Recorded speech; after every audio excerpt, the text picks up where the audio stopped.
Estamos continuando con nuestro estudio del tabernáculo de David. Estamos en las últimas sesiones, las últimas enseñanzas que vamos a dar sobre este tema. Continuando nuestro estudio, hoy estamos en la sesión número 7.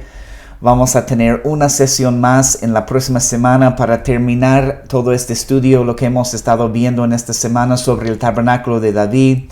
En la última sesión hemos hablado sobre el deseo del Padre de levantar el tabernáculo de David nuevamente aquí en la tierra, de reestablecer este principio, de reestablecer este tabernáculo. Y hemos visto dos partes del cumplimiento de la profecía en Amós 9, capítulo 9, versículo 11. Es la profecía que estábamos estudiando y vamos a mencionar nuevamente porque es un pasaje principal para todo este estudio del tabernáculo de David. En Amós 9, 11, la palabra de Dios dice: en aquel día yo levantaré el tabernáculo caído de David y cerraré sus portillos, levantaré sus ruinas y lo edificaré como en el tiempo pasado. Hemos estado hablando sobre qué significa el tabernáculo de David, qué es este modelo, qué es lo que David estableció, que era algo que es importante para nosotros como iglesia en este tiempo, ¿no? Entonces hemos entendido, hablando de la profecía, que hay dos fases del cumplimiento de esta profecía en Amós. La primera fase hemos visto que es principalmente organizado por los gentiles y se trata de levantar casas de oración, de adoración, en el mismo estilo del tabernáculo de David en todas las naciones del mundo. Es un tabernáculo de David global, podemos entenderlo de esta manera. Y la segunda fase del cumplimiento de esta profecía es el reestablecimiento del tabernáculo físico de David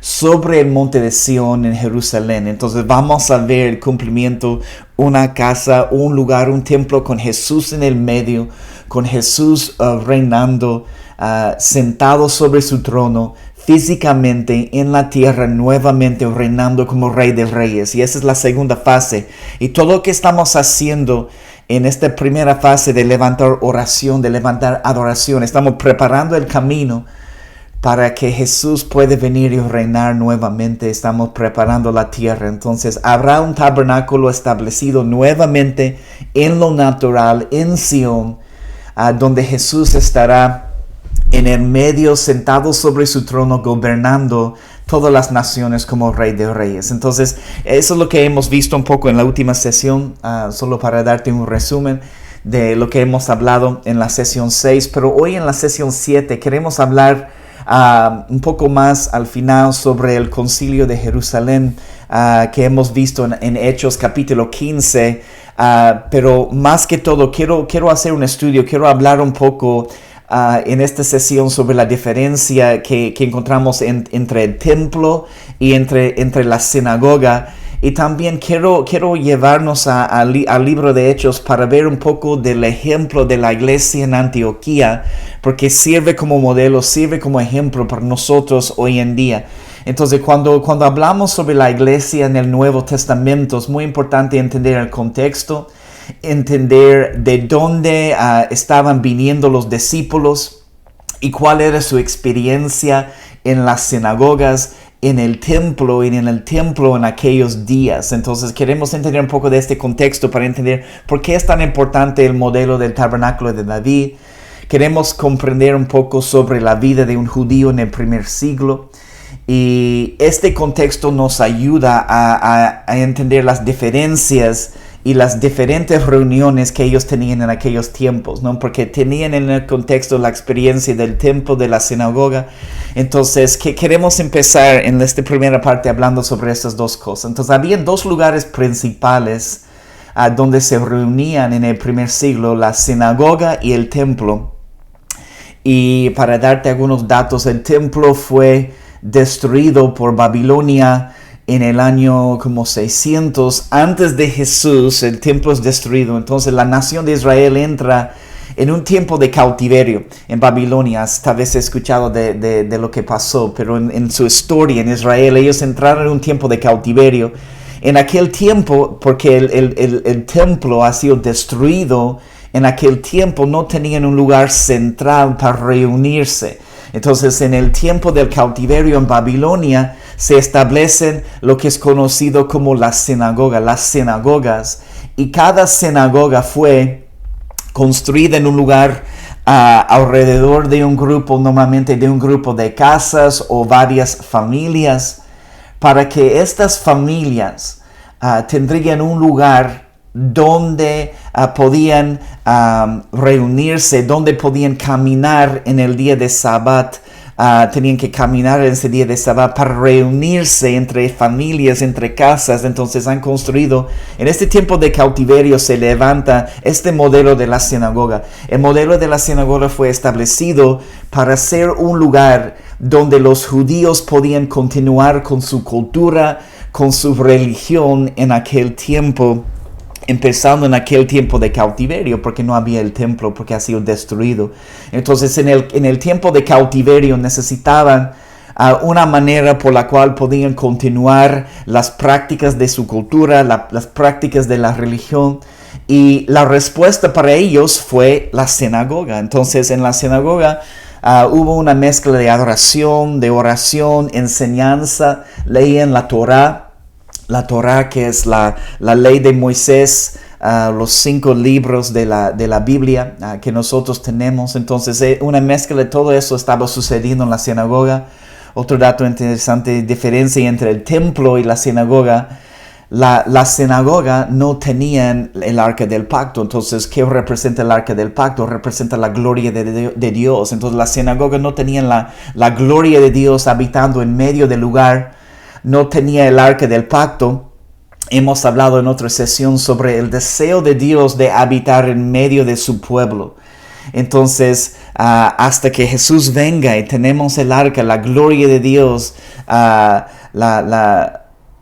presencia manifiesta de Dios, cuando no tenían el arca del pacto, hasta que Jesús ha venido a la tierra, porque el arca del pacto han perdido el arca del pacto en todo este tiempo, pero cuando Jesús viene, Él representa la gloria de Dios. Él es Dios, representa la presencia manifiesta de Dios caminando en la tierra. Entonces, y visitando diferentes sinagogas cuando Jesús estaba aquí en la tierra. Qué hermoso pensar que Él es la gloria de Dios, Él es el arca. Las sinagogas no tenían el arca del pacto en el medio como el templo tenía antes, pero tenías a Jesús, el arca, caminando en la tierra, visitando las sinagogas, sanando las personas. Entonces vemos la gloria de Dios visitando diferentes lugares. En el tiempo de Jesús, visitando diferentes sinagogas, si es en Capernaum, en Jerusalén, cualquier lugar, Jesús visitando aquel lugar, ¿no? Entonces, cuando hablamos de las casas de Dios en las Escrituras, cuando hablamos del tabernáculo de Moisés,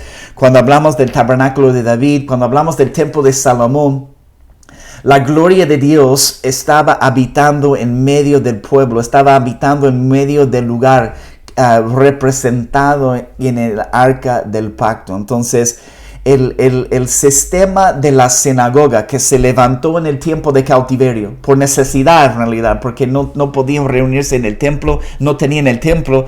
Los judíos necesitaban un lugar para reunirse como familias, como casas.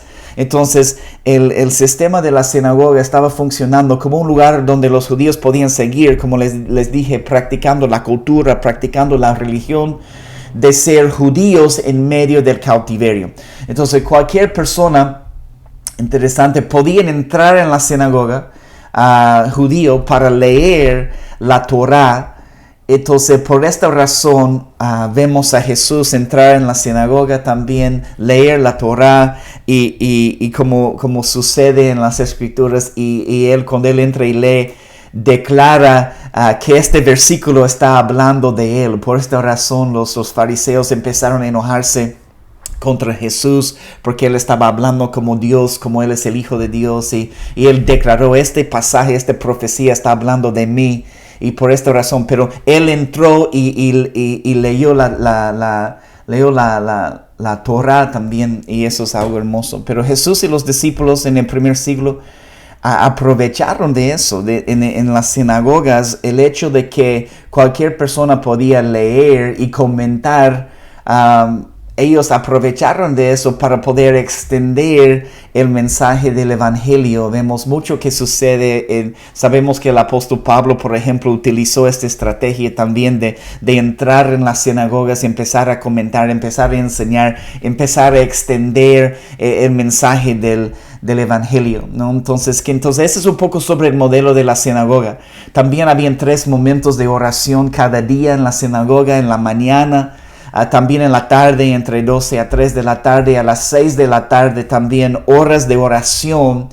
Y estas horas de oración eran muy importantes porque cada día coincidía con las horas de sacrificio que habían antes en el templo. Entonces, para que las sinagogas podían estar conectadas con todo lo que estaba sucediendo en el templo, tenían estas horas de oración. Déjame leerte algunos pasajes que nos habla de esas horas también. En Hechos 3, versículo 1, la palabra de Dios dice: Pedro y Juan subían juntos al templo a la hora novena, la de la oración, a la hora novena. Entonces ese es el día, la primera hora para los judíos empezaron con levantar el sol 6 de la mañana. Entonces eso habla de la hora novena.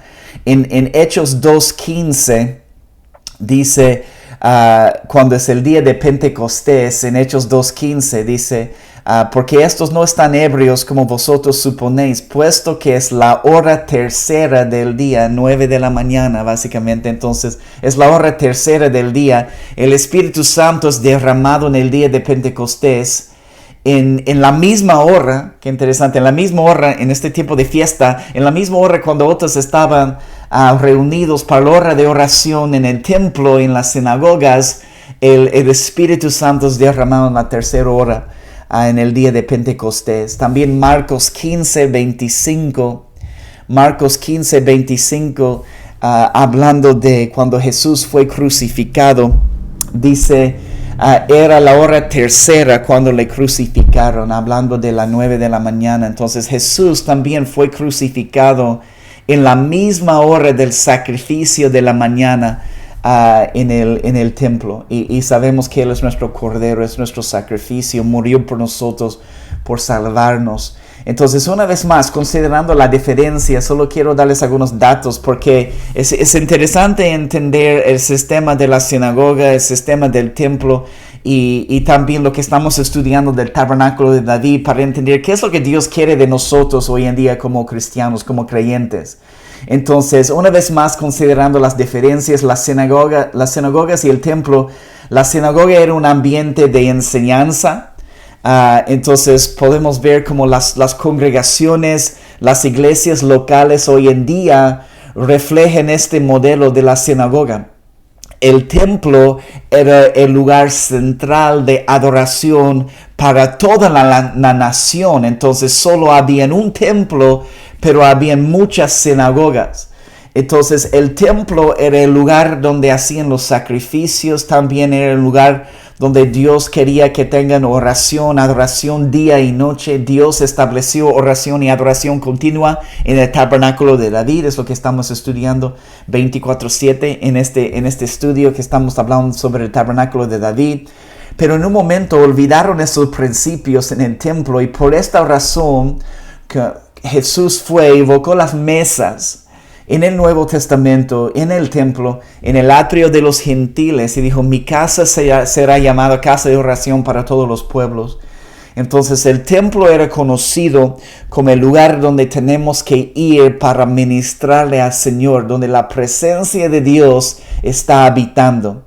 Entonces para los judíos en aquel tiempo había oración todos los días, incienso siendo ofrecido en el templo constantemente, sacrificios todos los días. Entonces, un poco del contexto: los discípulos en Jerusalén, para ellos hubiera sido algo normal, para ellos entender la necesidad de orar y adorar 24/7 sin parar. Entonces, considera algo conmigo muy interesante. Para los judíos en Jerusalén, en aquel tiempo tenían Sabbat, tenían un día de descanso para todo el resto, pero todo el resto de la semana, aunque tenían Sabbat y tenían el día de descanso, para todo el resto de semana habían actividades, había oraciones, había ministración al Señor todos los otros días. Y es interesante que es cuando el cristianismo llega a Roma, cuando vemos que un día a la semana es establecido como el día de adoración, donde empieza en Roma el patrón de solo reunirse el día domingo. Entonces, qué hermoso congregarnos el día domingo. Estamos compartiendo esta transmisión el día domingo también, ¿no? Entonces, la mayoría de las congregaciones tienen sus servicios el día domingo y también tal vez miércoles normalmente, ¿no? Pero el deseo de Dios, entonces eso es lo que fue establecido en Roma, un día donde un día ha sido como el día principal, en vez de ser sábado y martes para los judíos. El cristianismo en Roma cambia a domingo y miércoles. Pero quiero decirles que el deseo de Dios nunca era que los discípulos y que nosotros solo oramos y adoramos un día a la semana. Ese es un punto muy claro que tenemos que entender en este estudio. Debe ser un estilo de vida constante a través de toda la semana. Esto es un principio fundamental en estas enseñanzas sobre el tabernáculo de David, de oración y adoración continua. Entonces, parte del propósito de este estudio, y ya estamos terminando, todas las enseñanzas están grabadas, pero parte del propósito de este estudio es entender la importancia de estar en la presencia de Dios y pasar tiempo orando y adorando constantemente. Déjame leerte también lo que dice en Lucas 11, versículo 1, cuando uno de los discípulos le pregunta al Señor algo. Y dice en Lucas 11, versículo 1, aconteció que estaba Jesús orando en un lugar y cuando terminó, uno de sus discípulos le dijo: Señor, enséñanos a orar, como también Juan enseñó a sus discípulos. Qué interesante. Estando con Jesús, los discípulos, estando con Jesús, se dan cuenta de la importancia de la oración. A tal punto que un discípulo le dice a Jesús: Señor, enséñanos a orar. Te vemos orando, sabemos que tienes un estilo de vida de oración, enséñanos a orar. Piden eso del Señor Jesús. Entonces, lo que Jesús estaba enseñando a sus discípulos fue la necesidad de estar en comunión constante con nuestro Padre en el cielo. Obvio, es lo que vemos en la vida de Jesús. Él está en comunión constante con el Padre en el cielo. Entonces, Él está enseñando a sus discípulos a hacer lo mismo. Y nosotros como creyentes necesitamos entender la necesidad de estar en constante comunión con el Padre. Entonces, no solo citar una lista de oraciones en la hora de oración en la sinagoga. Jesús los enseña en su discurso en Juan 14, capítulos 14 a 17, la importancia de algo, la importancia de habitar en la presencia de Dios. Habitar en la presencia de Dios. Déjame leerte también en Mateo 24, los primeros dos versículos. Mateo 24, versículo 1 y 2. Cuando Jesús salió del templo y se iba, y se acercaron sus discípulos para mostrarle los edificios del templo, respondiendo él les dijo: ¿ves todo esto? De cierto os digo que no quedará aquí piedra sobre piedra que no sea derribada. También Jesús, tratando de enseñarles a los discípulos y a nosotros que ellos y nosotros somos el lugar de encuentro ahora. Nosotros somos la iglesia, nosotros somos el templo. Como creyentes somos la iglesia. Obvio, necesitamos seguir congregándonos, necesitamos seguir con el principio de la comunidad espiritual y necesitamos la comunidad en este tiempo, pero el edificio no es la iglesia, las personas son la iglesia y el lugar donde reunimos como iglesia, como creyentes, ¿no? Entonces, cuando Dios estableció, cuando vemos las casas en el Antiguo Testamento, cuando Dios estableció el tabernáculo de Moisés, cayó fuego del cielo. En la dedicación del tabernáculo de Salomón, fuego cayó del cielo. Y también en el día de Pentecostés, fuego cayó del cielo Y eso es lo que vemos, la gloria de Dios reposando ahora en el día de Pentecostés, reposando sobre la gente. Ahora la gloria de Dios está reposando sobre la asamblea, donde nosotros como cristianos estamos reunidos. Ahora es un lugar de encuentro, es un lugar de la presencia de Dios, donde la gloria de Dios está reposando sobre nuestras vidas. Entonces, queremos entender la importancia de este principio. Quiero mencionar también la congregación, lo que sucede en el Nuevo Testamento con Antioquía. Porque quiero leerte algunos pasajes hermosos, porque vemos este modelo, vemos el enfoque sobre la ministración al Señor, lo que necesitamos hoy en día. Las congregaciones pueden estar ocupadas, las personas en las congregaciones en muchas actividades, pero hermanos, la presencia de Dios, ministrarle a Dios en oración, en adoración, tiene que ser el fundamento, tiene que ser el centro de todo. Deberíamos levantar cualquier obra, cualquier congregación de aquel lugar de intimidad con el Señor Jesús. Y yo creo que con todo lo que ha pasado en estos últimos años, con la pandemia que todavía estamos viviendo, Dios está removiendo las cosas, sacudiendo las cosas. No podemos volver a simplemente hacer iglesia por hacer iglesia como siempre lo hemos hecho. Creo que por esta razón este principio de tabernáculo de David es tan importante. Debemos revisar nuestro corazón como creyentes, revisar cómo hacemos iglesia. Y ver que Dios quiere algo constante, oración, necesitamos más oración, más adoración, más tiempo buscando la presencia de Dios. Pero quiero hablar sobre la importancia de Antioquía, porque un tiempo después de Pentecostés, si lees en el libro de Hechos, la persecución empezó en Jerusalén contra los discípulos, contra los creyentes. Esteban muere y se convierte en el primer mártir entre los discípulos. Y después los creyentes son esparcidos en diferentes partes de la región, en Samaria, en hoy lo que es conocido como Palestina, conocido como Líbano, Chipre, Antioquía, que es Turquía, hoy sur de Turquía hoy en día. En este lugar de Antioquía, muchos terminan en Antioquía y hoy es una ciudad en el sur de Turquía. Pero hay muchas, en todo este tiempo, cuando son esparcidos los discípulos, hay muchas demostraciones del poder de la gloria de Dios y también demostraciones del poder de Dios que empiezan a suceder en Antioquía, en este lugar.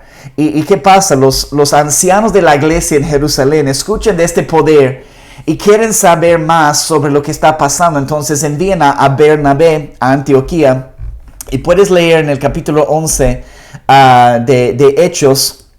Mira lo que dice en Hechos 11, empezando en el versículo 19.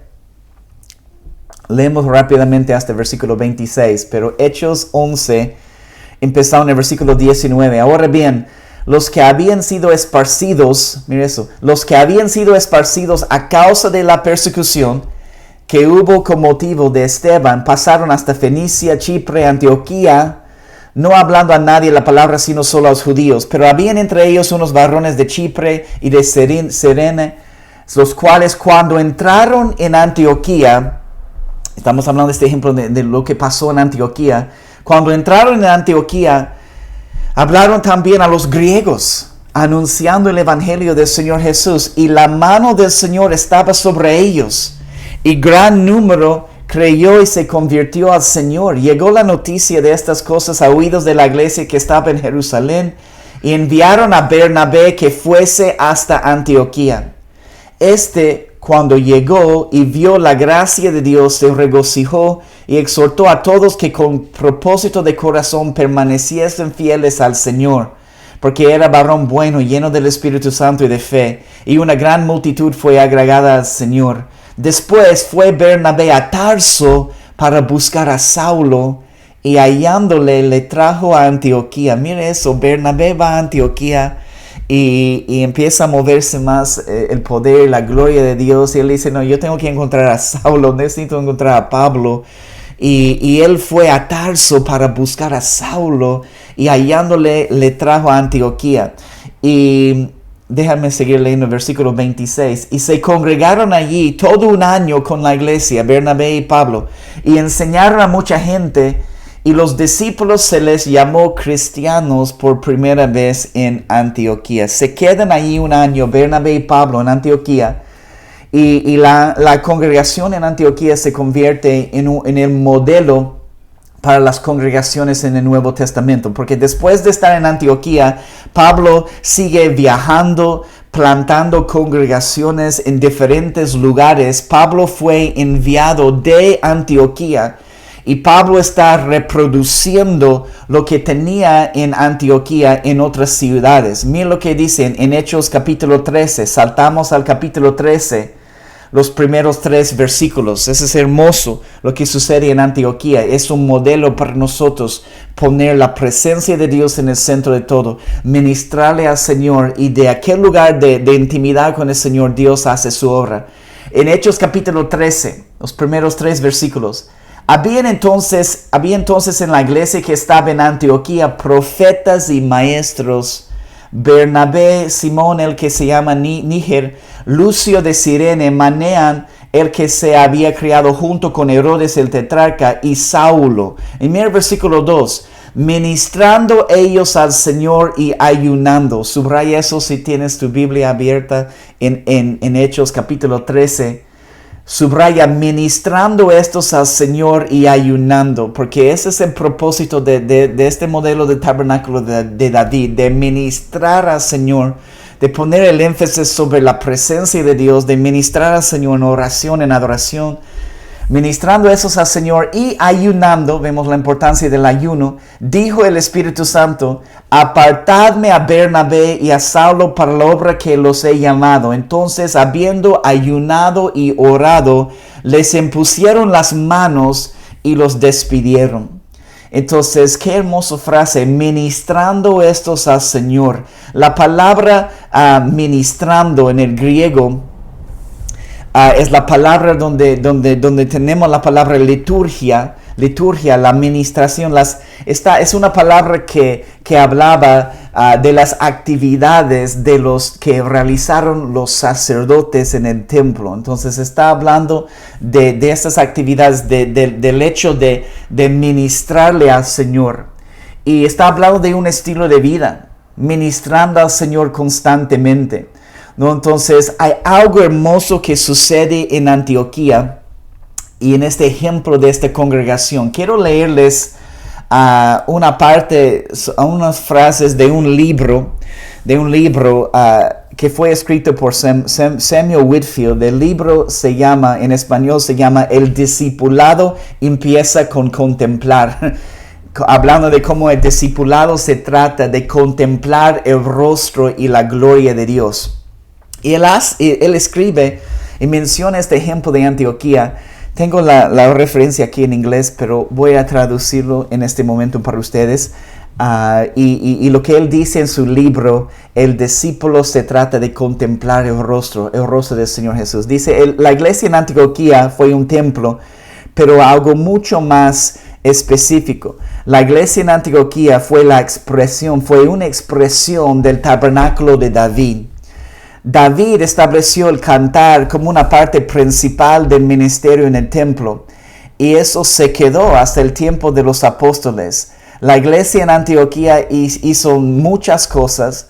Había enseñanza, un ministerio pastoral, había una comunidad de razas diferentes que vivían juntos como un solo hombre, se cuidaban el uno al otro y daban a los pobres. Tenían todas las actividades asociadas con una iglesia, una comunidad y congregación local. Pero Lucas describe la esencia de la iglesia en Antioquía en una manera muy específica. Fue una iglesia donde los líderes de una manera corporativa contemplaban la hermosura del Señor y anhelaban su regreso para que Él podía habitar en medio de ellos nuevamente. La iglesia en Antioquía hizo todas esas cosas que normalmente hace una iglesia local, pero un contemplar corporativo de la gloria de Dios fue parte de su ADN de la iglesia. El punto es simple.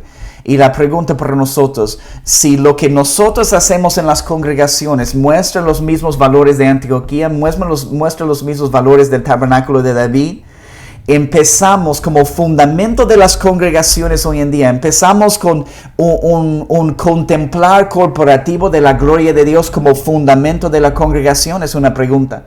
Entonces el tabernáculo de David fue algo extravagante. Y en la iglesia en el Nuevo Testamento fue edificado sobre este fundamento. Entonces, nuestro compromiso de contemplar la hermosura del Señor debe ser extravagante también. Entonces, el contemplar la gloria de Dios de una manera corporativa debe ser más que solo un programa, un evento. Y debemos seguir este ejemplo, ¿no? Entonces, Lucas conecta esta descripción de la iglesia en Antioquía con la decisión del Espíritu Santo de enviar a Pablo y a Bernabé y reproducir todo lo que estaban viendo en la iglesia en Antioquía. Y una vez más, esas son algunas frases hermosas de este libro que escribió Samuel Whitfield.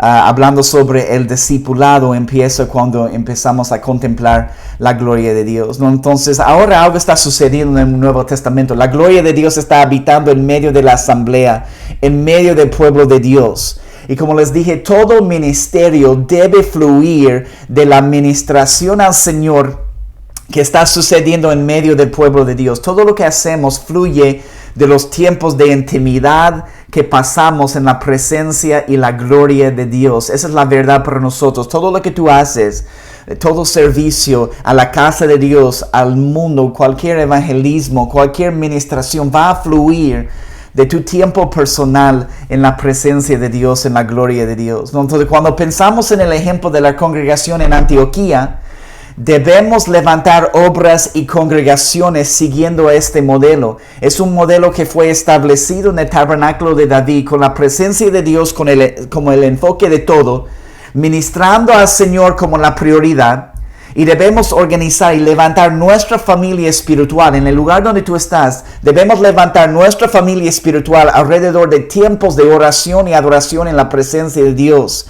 Debemos crear un ambiente constante de oración, de adoración, de la gloria de Dios, para que constantemente podemos escuchar la voz y la dirección del Espíritu Santo. No te olvides del ejemplo de Antioquía, ministrando estos al Señor y ayunando, dijo el Espíritu Santo. En este ambiente de la gloria de Dios en el medio de todo, no simplemente de actividades en una congregación, pero oración, adoración, la gloria de Dios en el medio, ministrando al Señor, ayunando, el Espíritu Santo habló. Entonces no te olvides que estaban ministrando al Señor en primer lugar. Y después el Espíritu Santo dijo que debían separarles a Pablo y Bernabé y enviarles para hacer la obra del Señor Jesús. Entonces el modelo de Antioquía y el modelo del tabernáculo de David nos enseña, hermanos, la necesidad de estar juntos y contemplar la gloria de Dios de una manera corporativa. Y es más que solo domingos y miércoles en la noche, y tiene que ser algo constante. Y yo creo firmemente, completamente, hermanos, que todo lo que está sucediendo en el mundo, todo lo que va a seguir sucediendo en estos últimos tiempos, creemos que ya han empezado los dolores de parto, las señales de los últimos tiempos están aquí en la tierra, están aumentando, especialmente en los últimos 100 años. Yo creo completamente que cada cosa que sucede nos va a llevar como creyentes a este principio de que necesitamos al Señor cada día, necesitamos clamarle al Señor en oración y adoración cada día, no solo domingos. El Señor está tratando de despertar su iglesia, de entender, me necesitas cada día, no solo un día a la semana o 2 días, me necesitas cada día. Y creo que Él va a seguir tratando de despertar a su iglesia en todas las naciones, en todo el mundo, a este principio de 24/7, a este principio de no tomar días de descanso, como muchas veces todavía hacemos, ¿no? Entonces, como cuerpo, de Cristo somos transformados en la presencia y la gloria de Dios. Mira estos pasajes. Quiero leer algunos últimos pasajes aquí. Quiero mostrarles algunos últimos pasajes para ir terminando, pero que habla sobre el poder de lo que sucede en la presencia cuando estamos contemplando la gloria de Dios y el rostro de Jesús. Segunda de Corintios 3:18. Si puedes tomar nota de estas referencias, toma nota. Segunda de Corintios 3:18, la palabra de Dios dice: por tanto, nosotros todos, mirando a cara descubierta como en un espejo la gloria del Señor, ¿qué pasa en la gloria del Señor? Somos transformados de gloria en gloria en la misma imagen como por el Espíritu del Señor. Entonces, cuando dice nosotros todos mirando a cara descubierta a la gloria del Señor, está hablando de nosotros todos habitando juntos en la presencia de Dios. Nosotros todos ministrando al Señor Jesús. Escucha lo que dice en Efesios 5:18. Son pasajes en el Nuevo Testamento que está confirmando estos principios. Efesios 5:18. No os embriaguéis con vino, en lo cual hay disolución, antes bien ser llenos del Espíritu. Colosenses 3:16. Colosenses 3:16. La palabra de Cristo more en abundancia en vosotros, enseñándoos y exhortándoos unos a otros en toda sabiduría, cantando con gracia en vuestros corazones al Señor con salmos e himnos y cánticos espirituales. Entonces hay otros pasajes también que nos ayudan a ver que debemos ser comunidades de creyentes, hermanos, que funcionen de un lugar donde la oración y la adoración continua es el centro de todo. Escucha esos pasajes también. Colosenses 4:2. Perseverad en la oración, hablando de la iglesia. Perseverad en la oración, velando en ella con acción de gracias. La necesidad de acción de gracias y estar velando en oración constantemente como congregación. Efesios 6:18. Orando en todo tiempo, con toda oración y súplica en el Espíritu. Orando en todo tiempo y con toda oración y súplica en el Espíritu, y velando en ello con toda perseverancia y súplica por todos los santos. Romanos 12, versículo 12, dice: gozosos en la esperanza, sufridos en la tribulación, y mire eso, constantes en la oración. Constantes en la oración. Romanos 12:12. Lucas 21:36, algunos más. Lucas 21:36. Velad pues en todo tiempo, orando, que seáis tenidos por dignos de escapar de todas estas cosas que vendrán y de estar en pie delante del Hijo del Hombre. Velad pues en todo tiempo. Y Lucas 18:1. También les refirió Jesús una parábola sobre la necesidad de orar siempre y no desmayar. La necesidad de orar siempre y no desmayar. También en Tesalonicenses nos dice orad sin cesar. Creo que hay muchos pasajes confirmando que como comunidades de fe, como comunidades de creyentes, debemos dar más importancia a la oración, a la adoración, que la presencia de Dios esté en medio de todo. Ese es el ejemplo del tabernáculo de David. Entonces Dios nos está llamando a ser comunidades dedicadas a la oración y la adoración. Hermanos, yo creo que las situaciones de este mundo, aún Dios va a usar las situaciones y la presión, y como usó, podemos ver claramente en el libro de Hechos que Dios usó la persecución de la iglesia para esparcirlos y expandir el mensaje del Evangelio. Entonces yo creo que Dios puede usar las situaciones en este mundo, en estos últimos tiempos, para llevarnos como creyentes a dedicar más tiempo a la oración, a hablar con Dios, a la adoración, y es algo hermoso. Hemos hablado un poco sobre el concilio de Jerusalén, que lo que sucede con este debate sobre la circuncisión, y puedes leer sobre eso en Hechos capítulo 15, te animo a leer otra vez. Pero cuando se reúnen todos los líderes de la iglesia en Jerusalén y van a decidir qué hacer, porque los gentiles están recibiendo la palabra y recibiendo al Señor, y algunos les están diciendo que tienen que ser circuncidados, y qué tenemos que hacer. Hay todo un debate que tú puedes leer en Hechos capítulo 15, pero en Hechos capítulo 15, después de escuchar los testimonios, cuando Jacobo cita la profecía de Amós 9:11, cuando habla de que Dios va a levantar el tabernáculo caído de David, esta oración y adoración continua. Entonces, qué interesante, qué poderoso, una vez más, que Jacobo está conectando lo que Pablo y Bernabé estaban haciendo en la congregación, en las naciones, en la congregación en Antioquía. Y Jacobo conecta lo que está pasando con los gentiles con parte del cumplimiento de la profecía de Amós. Entonces, en la última sesión, hermanos, en la próxima semana, no quieres perder la enseñanza, vamos a estar hablando sobre el templo en el reino milenario de Jesús, el reino de 1000 años de Jesús aquí en la tierra. En la última sesión vamos a hablar sobre eso, porque es la segunda fase, es el cumplimiento final de un tabernáculo de David físico que va a estar establecido aquí en la tierra. Entonces, quiero mencionar que todo lo que estamos viendo con el tabernáculo de David y la necesidad de levantar oración, adoración constante en todas las naciones es muy importante para lo que va a suceder en los últimos tiempos. Tenemos que entender todo en el contexto de los últimos tiempos y cuán importante es este principio hoy en día. Entonces quiero mencionar eso para terminar y vamos a orar. Sabemos, hermanos, que la palabra nos habla de un anticristo. La palabra nos habla de un anticristo que va a requerir de nosotros y de todas las personas en el mundo adoración. El enemigo quiere nuestra adoración, que es lo que Satanás dice a Jesús en las tentaciones. Si solo me adores a mí, yo te voy a dar todo este poder, esos reinos. Él quería la adoración de Jesús y el enemigo quiere nuestra adoración también.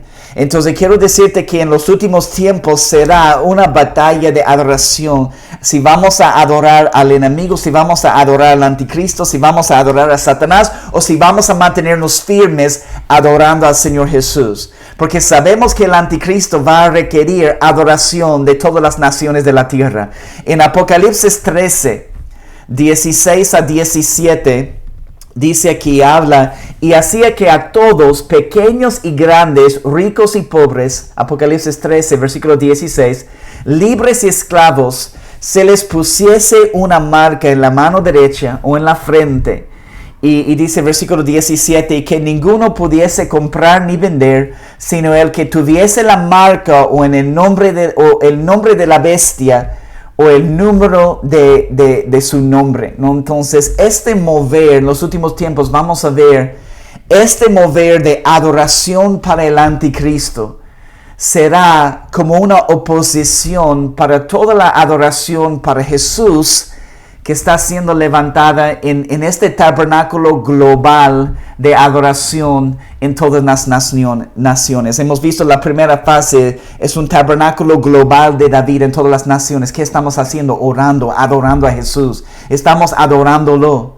Entonces, hermanos, tendremos la presión en los últimos tiempos de, en vez de adorar a Jesús como queremos hacer, vamos a tener la presión de adorar al anticristo. Y vamos a tener que mantenernos firmes, solo adorando al único que es digno de toda la gloria y la honra, el único que es digno de toda la adoración, nuestro Señor Jesús. Y sabemos, la palabra dice que el anticristo se va a parar en el templo declarando que Él es Dios. Y va a levantar un tabernáculo falso para su propia adoración. Hermanos, ¿pueden entender conmigo la importancia de levantar casas de oración, casas de adoración? No me importa ahora que están vacías y solo hay una persona adorando al Señor. ¿Por qué? Porque es un principio que estamos estableciendo. Te digo la verdad, las casas de oración, las casas de adoración que están vacías en este momento se llenarán en los últimos tiempos, porque la presión de la vida, la presión de los últimos tiempos, las circunstancias de la vida nos van a sacudir y nos van a llevar a un lugar de oración y adoración constante. Vamos a buscar un lugar donde están orando, donde están adorando. Pueden estar vacías en este momento, pero se van a llenar esos lugares de oración, se van a llenar esos lugares de adoración, porque estamos preparando el camino.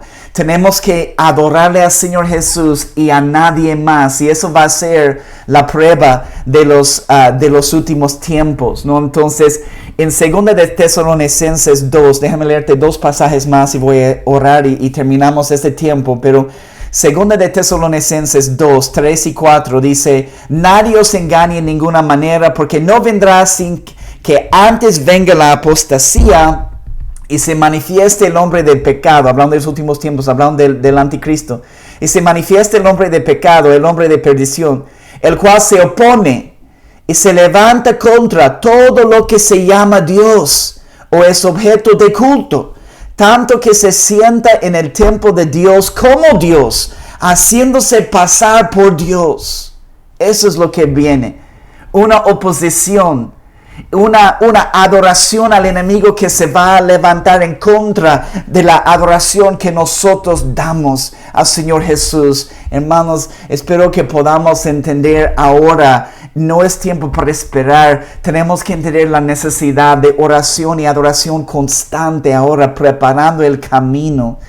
También en Daniel 11:45 dice algo sobre el anticristo. También dice: y plantará las tiendas de su palacio entre los mares y el monte glorioso y santo, mas llegará a su fin. Sabemos cómo termina la historia con el anticristo. Sabemos cómo termina la historia del enemigo. Sabemos de la victoria que tenemos en el Señor Jesús. Debemos ya ir celebrando esta victoria que tenemos en el Señor Jesús. Porque dice que el anticristo va a plantar sus tiendas de su palacio entre los mares y el monte glorioso y santo. Mas la buena noticia es en Daniel 11:45, mas llegará a su fin y no tendrá quien le ayude. Hermanos, espero que podamos entender y recibir este principio en nuestro corazón. La necesidad de levantar lugares de oración, de adoración, de participar en todo este mover. Esta primera fase de levantar un tabernáculo global de David en todas las naciones, porque estamos preparando las tiendas para los últimos tiempos. Estamos preparando las tiendas que sean lugares de oración y adoración en los últimos tiempos, porque podemos y debemos mantenernos firmes solo adorando al Señor Jesús. Gracias, Padre. Gracias, Jesús. Gracias, Espíritu Santo, por tu palabra, Señor. Gracias por este principio. Necesitamos esta palabra en las naciones, Señor Jesús, de cambiar la forma de hacer iglesia, de enfocarnos, Señor, en oración, en la adoración, de dar más lugar a tu presencia, que tu presencia y tu gloria esté en el medio de todos, Señor Jesús. Gracias, ayúdanos, papá, ayúdanos a despertarnos como iglesia, como cuerpo de Cristo, Señor, de dar importancia a la oración y la adoración. Gracias por mis hermanos en las naciones que están recibiendo esta palabra. Tus palabras no vuelven vacías, Señor, tu palabra nos cambia, tu palabra nos transforma. Te damos la gloria, te damos la honra. Gracias por este espacio que tú nos das para poder compartir y recibir tu palabra. En tu glorioso nombre, Jesús, oramos.